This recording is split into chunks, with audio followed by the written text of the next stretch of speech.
Io credo che francamente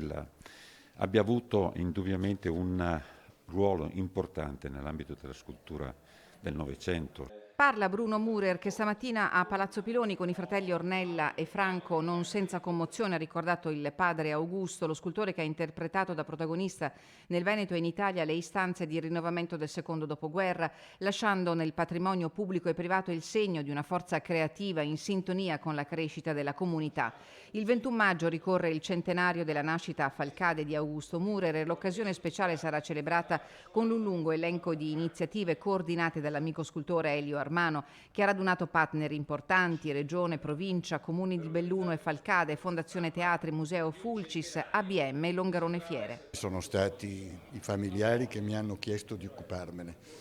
Non è una cosa facile perché sono passati 37 anni da quando Augusto se n'è andato a Padova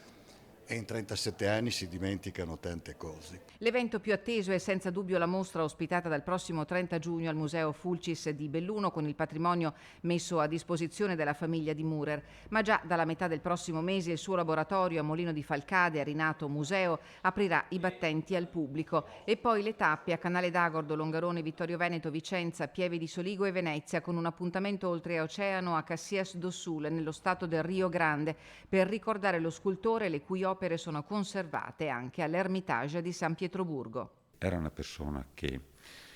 estremamente aperta, di una grandissima generosità. È stata una persona squisita.